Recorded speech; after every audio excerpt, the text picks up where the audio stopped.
So the smith lit a fire in front of the bed. "What is this for?" asked the supposed boy. "You will see presently," said the smith. And he took him up and threw him into the middle of it. And the changeling gave an awful yell and flew up through the roof.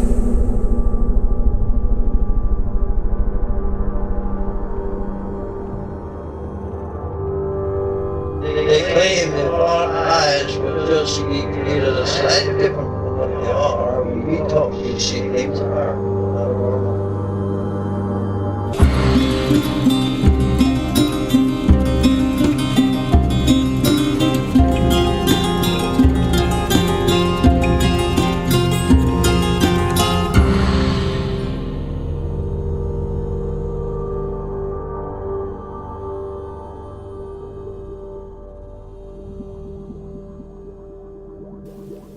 Welcome to Strange Familiars, covering a range of topics from the paranormal, cryptids, mythology, the occult, hauntings, UFOs, weird history, and folklore. Wherever you are listening to Strange Familiars, iTunes, Stitcher, YouTube, or any other service, please subscribe and click the like button, and share the Strange Familiars pages and stories on Facebook and other social media.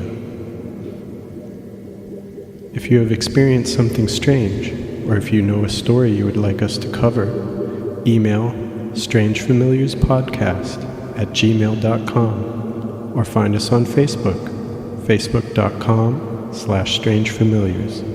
And of course you can always find us at strangefamiliars.com. Welcome to episode 11, Iron and the Supernatural Part 2, The Blacksmith. If you've been enjoying Strange Familiars and you're interested in getting extra shows, check out our Patreon. That's patreon.com/strangefamiliars. You can really help us out by contributing just $3 a month. You get extra shows, or if you can contribute more, there's different reward levels for t-shirts and stickers, pins, and the like. It helps us continue to make Strange Familiars, and you get some extras as well. Go ahead and check out patreon.com/strangefamiliars, and of course, thanks to our current patrons.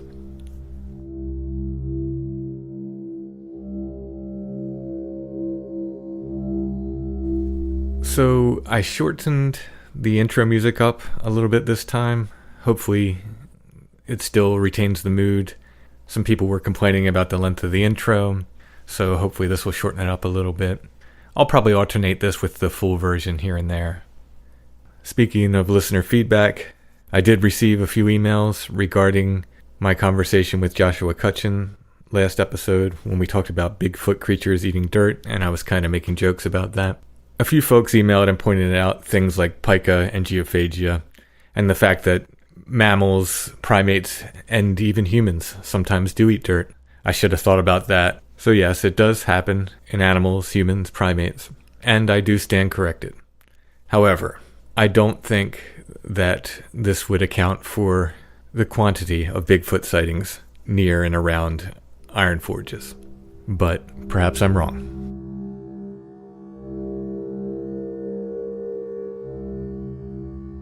So tonight's show's our second show on iron. We might return to it at some point in the future. This show, we're going to look at legends and lore of the blacksmith, who is, of course, intimately connected with iron. We're going to be talking with an author and powwow practitioner who also happens to be a blacksmith, Cody Dickerson. Now, Cody and I cover a lot of ground, so let's just jump right into our talk.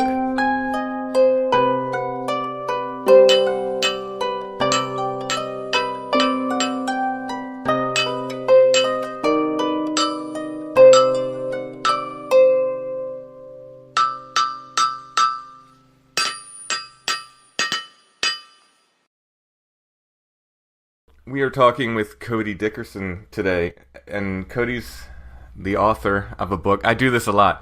He's the author of a book that we're going to really not cover today, but we'll have to have you back on to cover your book, which is called The Language of the Corpse, and that is on Three Hands Press. It's an excellent book. You want to just kind of briefly describe your book? Yeah, it's a pretty slim little thing, but it started out as as an essay and just kind of grew into a very large essay and eventually became a small book. But, the idea behind writing that, I think, was kind of illustrate some of the places historically in the North and in the West where folks had attempted to harness the power of the dead in terms, by way of their physical remains. And so, is seeing a lot of common threads in some of the folklore and even back into ancient religious practices that sort of surrounded the idea that physical remains, human or animal, and the book focuses a lot on human remains as a source of magical power. So whether it was for healing or cursing or any manner of things in between, it was really interesting to kind of have all of that information in one place. The book has a really strong focus on some of the Icelandic material, which is kind of remained fairly intact compared to a lot of other material because of its late conversion to Christianity. So it really maintains a lot of the pagan characteristics. I was not terribly familiar with that, but I looked into it a little bit after reading your book, and even when they were, converted, they were just so separate in Iceland that so much just got preserved, so much of the old religion. They were literally just separate from the rest of Europe. So yeah, it was really insular. There was, and it gave it an opportunity to kind of develop along with Europe at a much slower rate in terms of conversion, and it never really seemed like it didn't quite take as strongly as it did in continental Europe. But even, and that was one of the curious things is even beyond conversion, those ideas still remained, and even into the ideas of like the saints' relics and things like that. Like those ideas never really went away, and continued to be parts and pieces of the cadaver continued to be kind of maintain this holy status as some sort of a vessel of power for people to access. Whether again it was readily available for common people in a time where death was a lot closer to life, as opposed to now where it sort of feels a lot more sterilized and kind of pushed aside as being this, scary, dirty thing. It seems like historically death played a much more significant role in the lives of people. And so, it was a great source of power. In general, it was, we've lost the impact of that in the same way I think we've lost the impact of the seasons in a lot of ways. I mean, we used to just live so intimately with the earth that the seasons really, had an impact on our life, and they just don't as much anymore. They certainly do, but nowhere near to the level they did. It's true. It's really true, and that, living close to the seasons, it tends to really feed into this idea of sort of a magical view of life, and timing is everything, and this cyclical nature is, really feeds spiritual and religious processes in a big way. And as you mentioned, having kind of lost that and this connection, with the necessity of death in terms of even putting food on the table, this disconnection that's occurred it's really unfortunate, because in many other parts of the world it's very much still a reality, and in the West we've really lost that, and it's, I think, has really negative consequences on the psyche of people, and we've just lost that, and as many other aspects of life too, Sure, yeah. And now this is another show, so before we get too deep into this, because I do want to revisit this with you at some point, let's shift gears here. Cody, you're also a blacksmith. I am, yes sir. I've been describing you to my friends as kind of a blacksmith who makes ritual and magical implements. And in other words, you're not just banging out horseshoes. You make some really interesting stuff. So people can find you most easily at your Etsy shop? Yeah, definitely. And it, through that site, I have a few items on there for sale that I manufacture pretty regularly. And I'd say the lion's share of the work that I do and really, really enjoy is the commissioned work that I get through that site. But yeah, I can be contacted there. And if folks are interested in commissioned work that is real specific and particular to something that, that they require, that's a great way to get a hold of me. I'll link the Etsy shop in the notes, but what's the Etsy shop? The name is Borealis Ironworks. Okay, so people can look you up on Etsy. Yeah. But I'll link that in the notes as well. So what made you, thank you. Start working with iron? It started back right before I graduated high school, and in trying to consider what I was going to do with the rest of my life. And I'd always been kind of drawn to that line of work. My grandfather was a welder and a machinist for his entire career, and so I was kind of exposed to it that way. And we lived in a really rural area, and so he worked at a steel mill, and then on the side at home he had a welding shop and a machine shop set up there, and he did a lot of work for farmers and ranchers in the area in his off time. And so that was always something that was around, the smell of iron and grease, at their place, and just, I went out on a few jobs with him, and it was always really fascinating to me. And so I decided to, I attended a vocational school to get welding certifications and kind of learned it that way. And so I started into that right away, working in metalwork and fabrication. And when I was about 20 or 21, I went to work in a shop as a welder. Like this particular shop, they did ornamental lighting and furniture.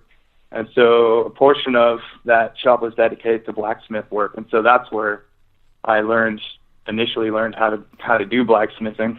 And a lot of seemingly disparate threads came together for me at that point in my life. In my early 20s, I became involved in Freemasonry, and that was my introduction to the lore surrounding Tubal Cain and this sort of these ideas of the divine smith.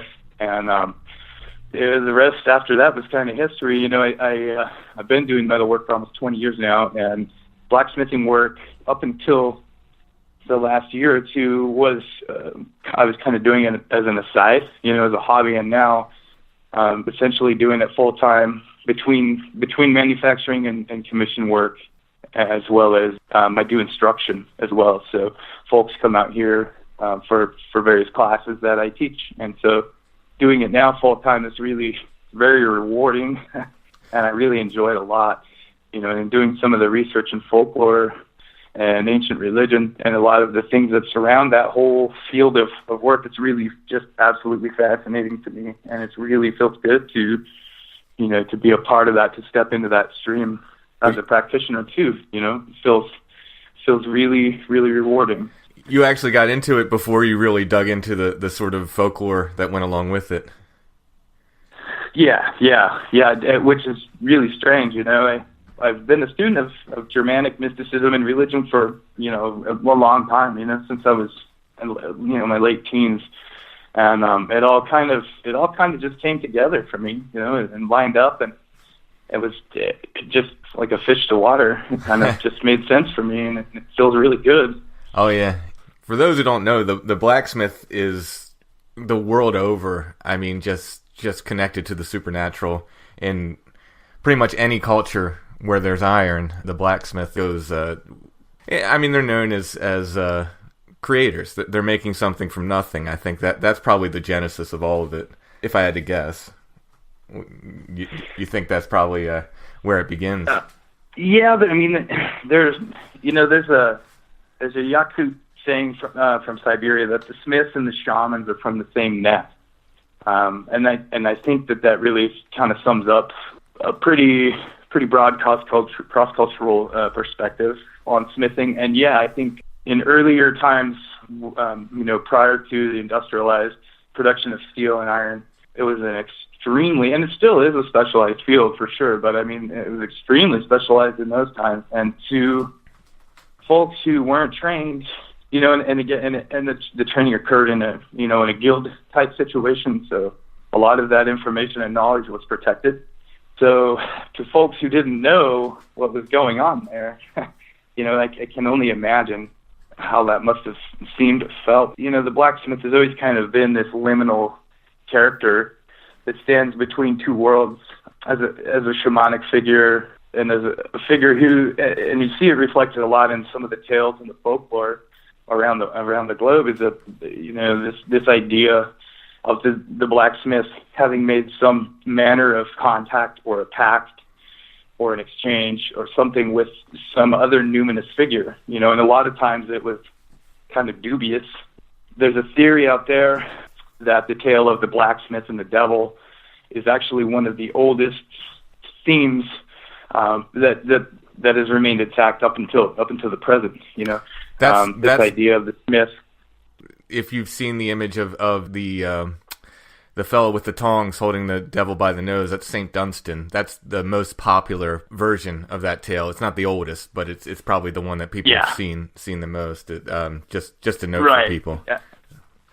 Yeah, absolutely. So St. Dunstan, 10th century, and there are several stories surrounding the struggle between St. Dunstan and the devil, and one of those stories has really been ascribed to the initial chunks of horseshoe lore, and the horseshoe being a protective amulet.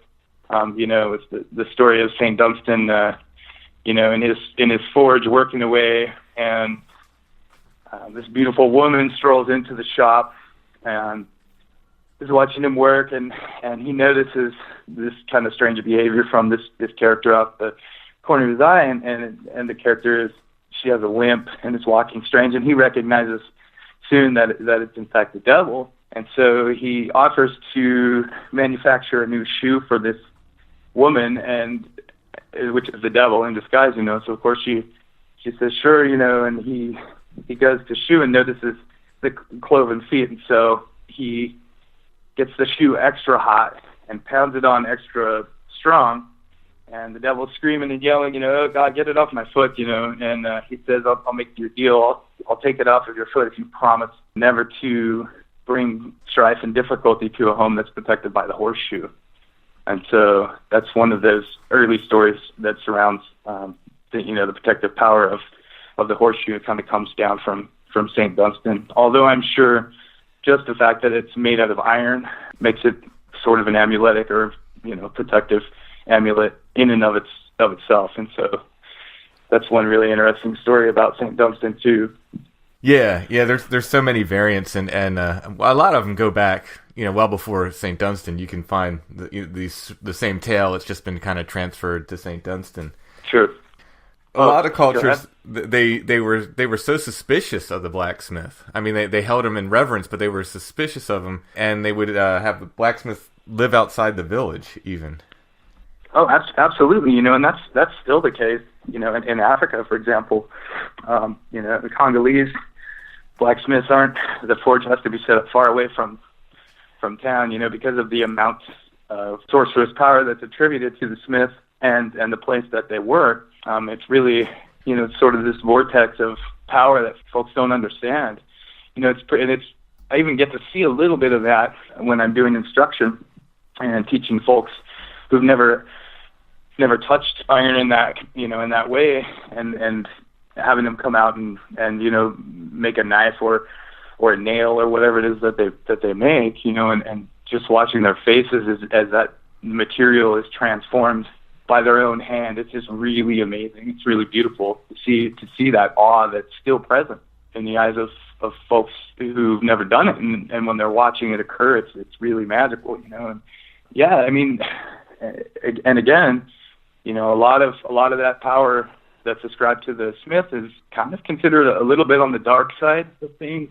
That's why I think so often we see the smith making deals with the devil or, with the fairy folk and other assorted, chthonic deities that have exchanged this knowledge, and in the north, in Scandinavia and continental Europe, the idea of the dwarves, these subterranean chthonic entities that are teaching these skills to mankind, have always had this sort of dubious reputation, and that reputation carries over to the smiths too.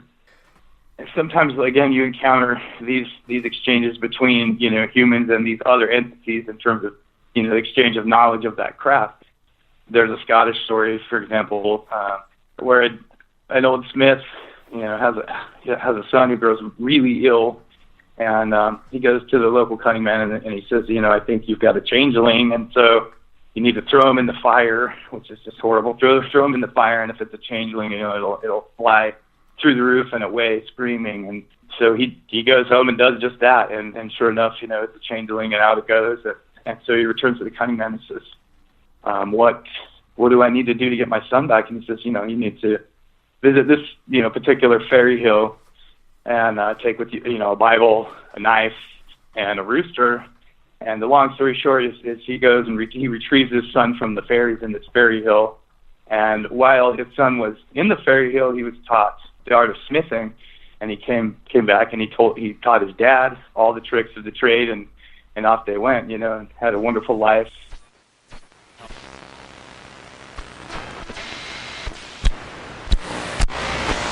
Right side. The Daily Journal, New Bern, North Carolina, May 18th, 1890. The Boy Who Was Carried Away by the Fairies. In a little village in the Highlands of Scotland, there lived a smith who had an only son, a large, healthy boy.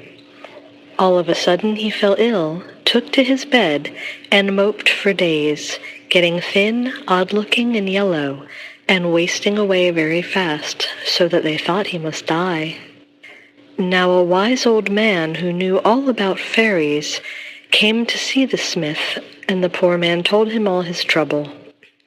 The old man said, "It is not your son who you have got. The boy has been carried away by the fairies, and they have left a changeling in his place." Then the old man told him what to do. "Take as many eggshells as you can get. Go with them into his room, spread them out before him, then draw water with them, carrying them 2 and 2 in your hands, as if they were a great weight, and when they are full, range them around the fire." The smith did as he was told, and he had not been long at work before there came from the bed a great shout of laughter, and the supposed boy cried out, "I am 800 years old, and I never saw the like of that before." Then the smith knew that it was not his own son. The wise man advised him again. "Your son," said he, "is in a green round hill where the fairies live. Get rid of this creature and then go and look for him." So the smith lit a fire in front of the bed. "What is this for?" asked the supposed boy. "You will see presently," said the smith, and he took him up and threw him into the middle of it, and the changeling gave an awful yell and flew up through the roof where a hole was left to let the smoke out. Now the wise old man said that on a certain night the green round hill where the fairies kept the boy would be open. The father was to take a Bible, a dirk, and a crowing cock and go there. He would hear singing and dancing and much merriment, but he was to go boldly in. The Bible would protect him against the fairies, and he was to stick the dirk into the threshold to keep the hill from closing upon him. Then he would see a grand room, and there, working at a forge, he would find his own son, and when the fairies questioned him, he was to say he had come for his boy and would not go away without him. So the smith went and did what the old man told him. He heard the music, found the hill open, went in, stuck the dirk in the threshold, carried the Bible on his breast, and took the crowing cock in his hand. Then the fairies angrily asked him what was wanted, and he said, "I want my son, whom I see down there, and I will not go without him." Upon this, the whole company of the fairies gave a loud laugh, which woke up the cock, and he leaped on the smith's shoulders, clapped his wings, and crowed lustily. Then the fairies took the smith and his son, put them out of the hill, flung the dirk after them, and the hillside closed up again. For a year and a day after he got home, the boy did no work and scarcely spoke a word. But at last, one day, sitting by his father and seeing him finish a sword for the chieftain, he suddenly said, "That's not the way to do it." And he took the tools and fashioned a sword, the like of which was never seen in that country before, and from that day he worked and lived as usual. You mentioned, that maybe the fairy folk or these other entities are upset because mankind is kind of cutting in on their grade, and that there's this, they don't like iron that's been worked by human hands. So it's not an aversion to iron necessarily, but iron that's been manipulated by human hands. And so I thought that was kind of interesting to think about. Yeah, and that works into this sort of iron versus cold iron, that they actually made a distinction between the two. Oh, right, yeah, absolutely. Yeah, you see cold iron mentioned a lot in folklore, and the power of touching cold iron, and what cold iron is versus uncold iron. I've seen several different descriptions of that, and I think most commonly, well, a lot of times, at least in the last several hundred years, cold iron refers to some sort of weaponry. So, a sword or a knife or shears, a scissors, some sort of a blade, some manner of iron that has this stabbing or cutting capability. But I know that certainly wasn't the case all the time, that cold iron could have been any sort of manufactured iron too. So like a horseshoe or any variety of things. That's interesting because before I heard that on it was the Celtic Myth Pod show, I just thought it was, just an adjective they threw in front of iron. I'd come across it in various folk songs or in folklore, this and that. But it was only then that I was like, oh, okay. So they're actually making a distinction between iron and cold iron. I didn't know there was more than one distinction. That's interesting about the bladed implements, and it would make sense. This is something that can cut you. Right. Yeah, which in sort of a in the sorcerer's context, applies to all sorts of things. Whether it's the severing of usually the severing of some sort of a bond, whether it's a bond between two people, or a bond between a person and a place, or some act of severing is involved in that a lot of the time. How much of your smithing work is making ritual implements or charms or so forth? I would say somewhere in the vicinity of 75%, probably. And the majority of it. That's awesome. Yeah, pretty shocking. Yeah, that's really. I mean, that's and it's how much of that is commission work? Probably 50%. 50 to 60. So you're doing a lot of this kind of work. Yeah, you wouldn't believe some of the requests that I get.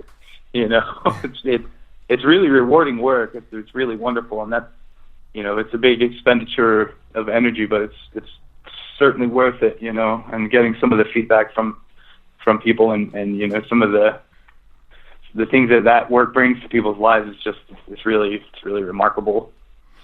And for just to note, I have one of the Trolls Cross charms you make hanging from my pack that I hike with regularly. So that's that's with me. I hope it serves.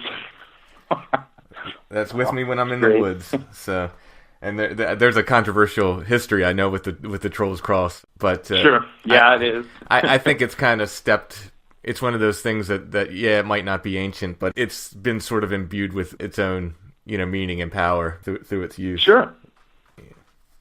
Yeah, absolutely. And it is loosely based on some. It's really, really similar to some older, Viking era archaeological findings.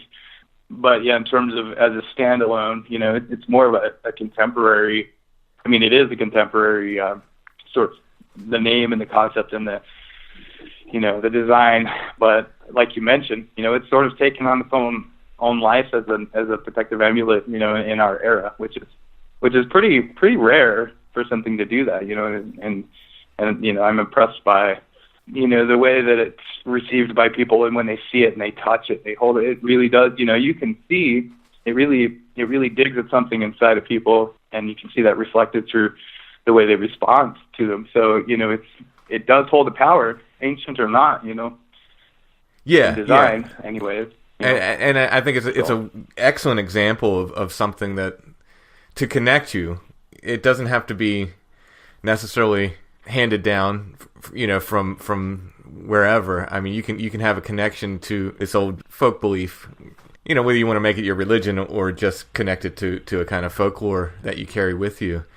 But it's interesting that you can have something that's, basically a modern creation. Like you said, it was based on older designs or certainly influenced by older designs. that can still connect you to that. I think it's an excellent example of the new referencing the old. You know, we don't have to give up the old and to create something new from it. Right. No, it's a perfect example of that. Absolutely. And I just like the design too. It's just yeah, it has a nice flow to it, and they're really enjoyable to create too. I really like making them. So, are you observant of moon phases and all that as you're making them? Like how detailed, or is that if someone requests, you know, like make this on the new moon? Otherwise, it's just sort of get it done kind of thing. You know, it varies a bit. Yeah, I definitely do. You know, and again, you know, a lot of that is with the commissioned work.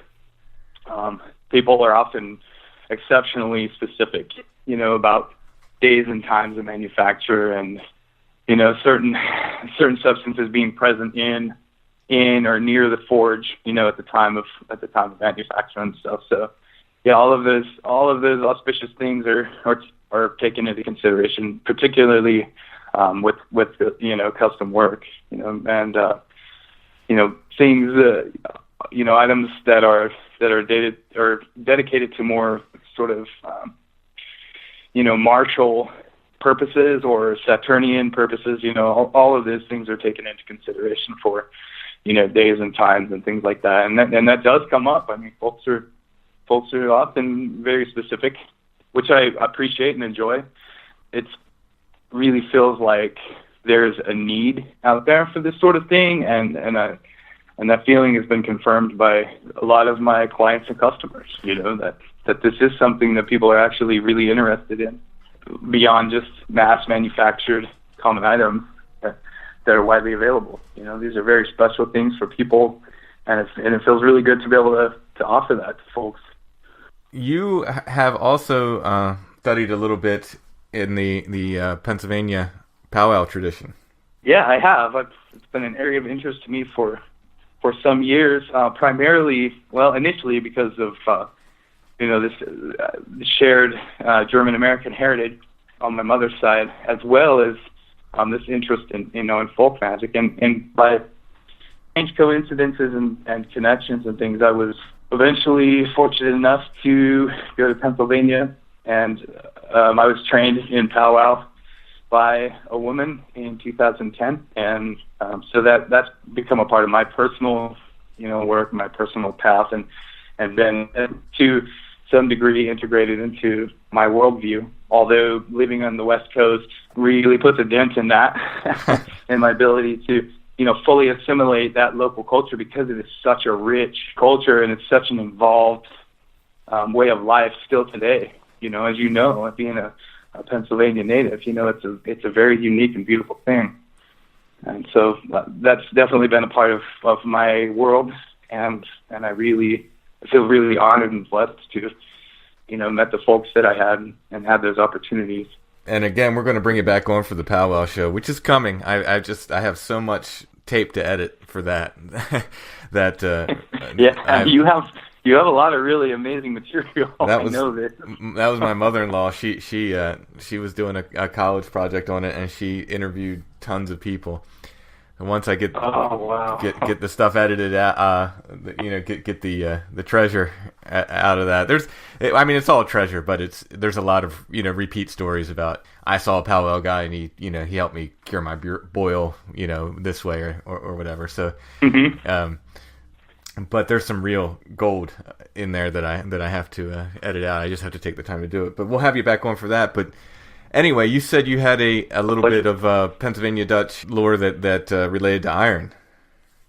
Sure. Yeah. You know, and there's one piece in particular that it's really fascinating and beautiful. And I know the person that related this information to me knows from, you know, he'd inherited an entire collection of an old powwow gentleman's private items on articles and diaries and things, you know, after he passed. But this particular formula is for the construction of a healing knife, a knife that was used for healing, and it takes it's a pretty involved process, but it's one of the more beautiful and fascinating pieces of smithing lore that I've come into, and it really sort of exemplifies the level of cultural and religious preservation that occurs with the Pennsylvania German population here in North America. Because there are so many parallels to this that are found, over Scandinavia. But this particular formula is for an item called a three-crossed knife, and the three-crossed knife is a piece of iron, and it either has to be acquired free, as a gift, or has to be stolen, but you can't pay any money for it. But you take this piece of iron, and on New Year's Eve, between the hours of 11 and midnight, and I'm assuming you'd have to have, a farrier type setup for your blacksmithing equipment, a portable forge and a portable anvil. And you go to a crossroads between 11 and midnight on New Year's Eve, and you take this iron and you heat it up, and you're only allowed to hit it 3 times per year. And so over the course of years, you forge a knife out of this piece of iron, and this knife, which ultimately is stamped with 3 crosses, for the Trinity, Father, Son, and Holy Ghost. It's stamped with the 3 crosses, but it's supposed to be this supreme healing implement, but it requires years and years to manufacture. And as a blacksmith who's also really familiar with healing work, that's just been such a fascinating and beautiful piece for me to consider. That's a lot of work. That's a lot of time and a lot of consideration. And this gentleman's estate at one time did contain this 3-cross knife, and now it's lost to history. We don't know where it's at. We know it wasn't the only case of this occurring, but this knife in particular that belonged to this gentleman was a sort of a joint project between this gentleman and his son over the course of about 20 years. Oh, wow. They'd worked on this knife. So, and there are photographs of it, and so they're out there, and I've seen them. It's real, and that's a pretty remarkable piece of folklore. Yeah, so, I've never heard that. That's incredible. Now, I was going to ask you, just to estimate how long do you think it would take? About 20 years, just with 3 hits per year. Yeah, it would take a long time, and I mean, if you were to get the iron really hot, you got the iron really hot and had very well delivered blows to this thing, you would have something that resembled a knife in maybe 5 years. Resembled a knife, but to complete it, 20 years sounds about right. Wow. What an undertaking. Yeah. And believe or not believe, but the intent going into that is incredible. That's the dedication, and the intent going into a project going on that long. That's incredible. Yeah. And that, I agree. And that's probably the most astounding part, for me to consider, is the level of preparation and energy and intent that would be required for an item like that. That's really where, the magical component really comes into an operation like that, And plus you're combining the blacksmithing with the crossroads. I mean, that's, wow. Yeah, it's and that auspicious time of the year, New Year's Eve, right on the threshold of, crossing over into a new year, at that liminal hour between 11 and midnight. Yeah. There's all these elements of in-betweenness and liminality, that are occurring there. So you were saying the forge itself is sort of noted as this liminal place, Sure. Yeah, absolutely. That in some of the more rural parishes, the British Isles in Scotland, there, you see examples of it being a place that's sort of substituted when clergy were unavailable for any manner of things, whether it was a blessing for the sick or the dying, or the dead, or a wedding.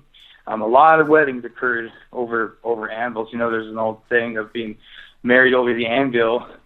So these were more sort of off the radar marriages that were occurring, but it was really starting in about 1500. It was really popular for folks who, for whatever reason, whether they were trying to keep their marriage private for a time, or it was unsanctioned by family, or for whatever reason, these weddings had to be kind of off the radar. They would occur in the forge, over the anvil, and could be married by a blacksmith.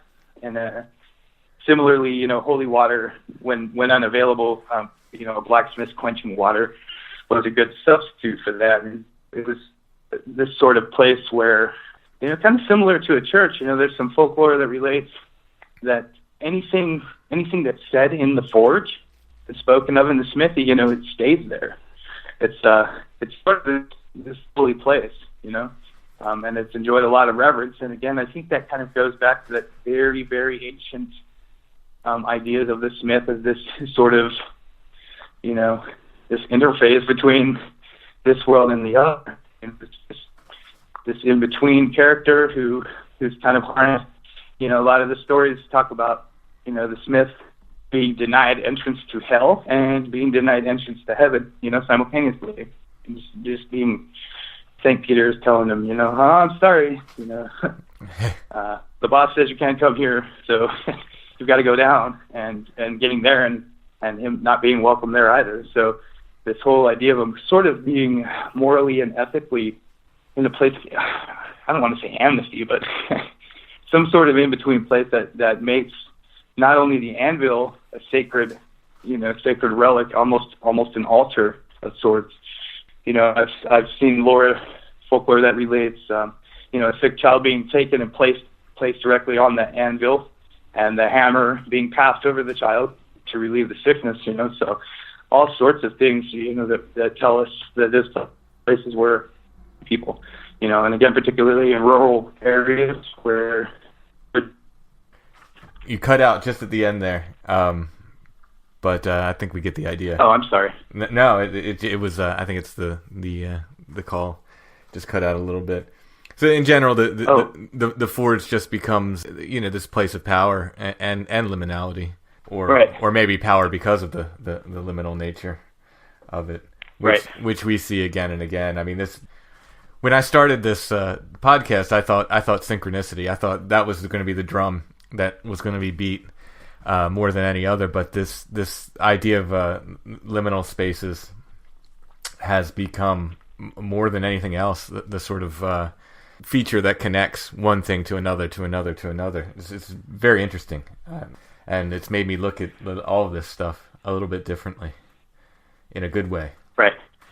Are you working on any other books right now? Yes, slowly but steadily, working on a book about sort of relating some of the folklore and religious and ceremonial significance of iron and the role of the smith, and historically in ancient religions and up through more contemporary times. So that's a work in progress. I don't want to promise any dates or anything, but that's definitely underway. Oh, that's awesome, though. It's a very, very deep well. We're going to do the 2 shows on it, but I have a feeling we'll be going back to it, just because there's so much to offer there. Great. Yeah, it is a deep well, and the further I get into it, the further I get into it. I mean, it's just this bottomless place of lore and power. And one of the great things about it, and a friend of mine in a conversation and this totally caught me off guard. We were walking and talking about smithing actually, and he said, and I don't recall where he heard the phrase, but he referred to iron as being the democratic metal. And of course I was a little taken aback because it's so often associated with the martial aspects, death and war. Has a lot of these sorts of connotations around it, but as a democratic metal, because once it was, the production of iron was industrialized, it became available to everybody, and it became available at a much more reasonable cost than some of the other non-ferrous metals like bronze and brass and copper.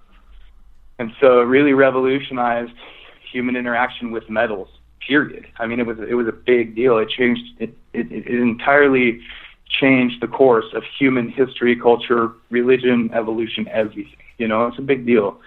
And so in thinking about it as this other element of it being this benevolent thing that brought so much good to the world, with its availability, is really something to consider. Oh yeah. So we will look for that eventually, and the best place to find you is at your Etsy, or sure, Etsy or good old Instagram. I'm on there as well. So just a name search for Cody Dickerson, and you'll find me. There's quite a few pictures, including some commissioned work, although most of the commissioned work doesn't get photographed, but some of it's on there too. So you could find me there or at the Etsy site, of course, if you're interested in the manufacture of any manner of things out of iron. I really do enjoy and welcome commissioned work. And I feel really good about being able to offer that to folks, and at a reasonable cost too. I think the idea here is just to get these things out into the world and to make this service widely available, so everybody can benefit again. By the power of this democratic metal. Absolutely. If you have any interest at all in the folklore and legend and of the dead, which is incredible, pick up Cody's book. It's The Language of the Corpse, The Power of the Cadaver in Germanic and Icelandic Sorcery, and that's from Three Hands Press, which you can get at threehandspress.com. I think it's also on Amazon, right?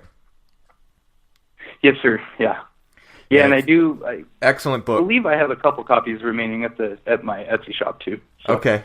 All right, so they can get it. You can get it directly from Cody as well. It's an excellent book. I highly recommend it. It's very well written. Cody and I have had contact over the years. He's been a supporter of my music and so forth for forever. I don't remember since when. Absolutely. Absolutely. And I got your book, and having known your name, from someone I sent packages to, and you sent me the book, and I was extremely impressed. I think your writing is fantastic. It's excellently written, excellently researched, and it's a great book. Thank you. All right, so we will talk to you again. We're going to schedule the powwow show, and we're going to bring you back and talk about the Eternal Hunter and many other things. So I'm going to have you back on again, Cody. But thanks for coming on. It would be a pleasure. Thank you for coming on, and we'll talk to you again. Thanks, Tim. I really appreciate it, and I'm really enjoying your work on this podcast, and I look forward to many more. So thank you. It's been a real pleasure speaking to you. So. Oh, you're welcome. Thanks.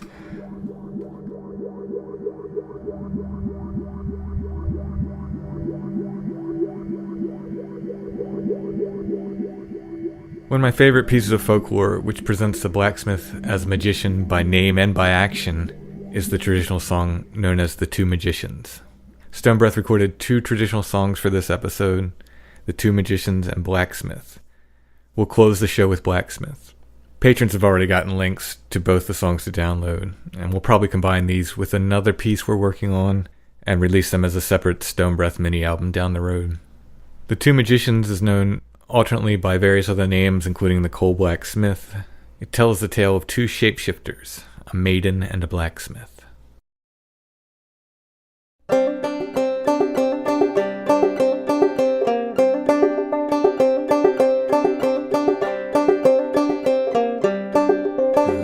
Stands at her bower door, straight as a willow wand.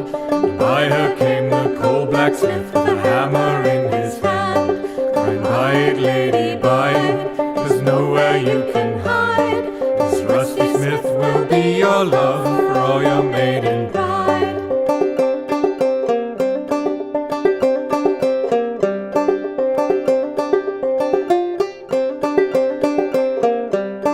Well, may you dress my lady fair in your robes of red, before the morn at the same time I'll gain your maiden.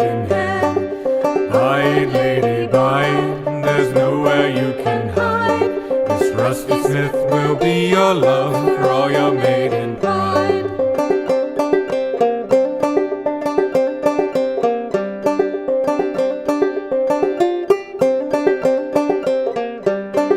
Away, away, you Cole Blacksmith, would you do me wrong to think to gain my maidenhead that I have kept so long?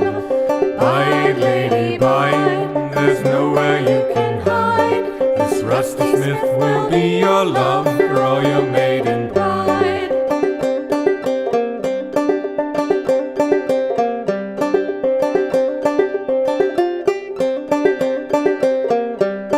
I'd rather I were dead and gone and buried in my grave than a rusty stock of Cole Blacksmith my maidenhead should have. Bide, lady, bide, there's nowhere you can hide. This rusty smith will be your love for all your maiden pride. The lady, she held up her hand and swore upon her soul that she'd not be that blacksmith's love for a whole chest full of gold. Bide, lady, bide, there's nowhere you can hide. This rusty smith will be your love for all your maiden pride.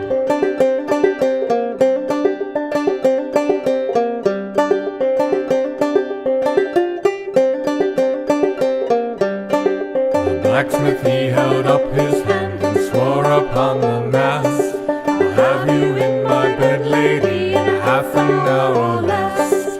Bide, lady, bide, there's nowhere you can hide. This rusty smith will be your love for all your maiden pride.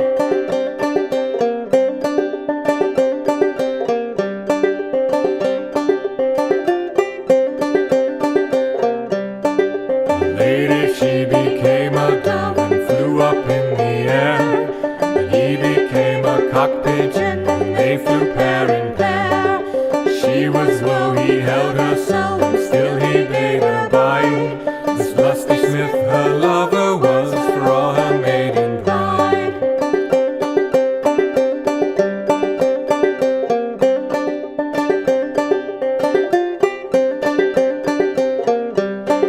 The lady, she turned into a hare and ran across the plain, and he turned into a greyhound dog and chased her down again. She was low, he held her so, and still he bade her bide.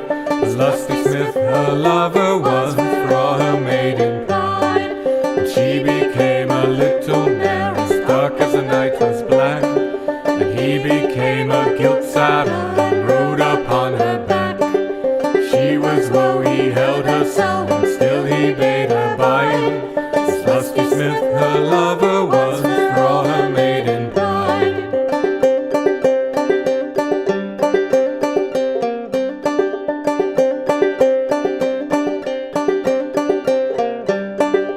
She became a silken plaid and stretched upon the bed, and he became a green covering and gained her maidenhead. She was low, he held her so, and still he bade her bide. This lusty smith, her lover was for all her maiden pride.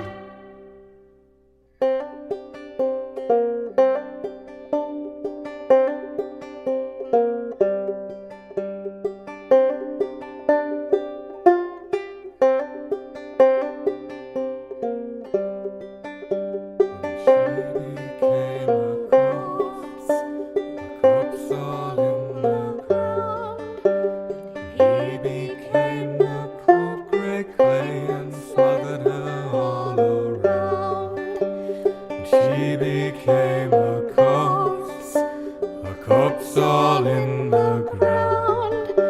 And he became the cold grey clay and smothered her all around. And she became a corpse all in the ground. And he became the cold grey clay and smothered her all around. Strange Familiars is a production of Dark Holler Arts, LLC. Music, books, podcasts, and more, darkhollerarts.com. Intro and background music by Stonebreath. Go to stonebreath.bandcamp.com for more. Our reader this episode was Sarada, who also sings and plays music with me in Stonebreath.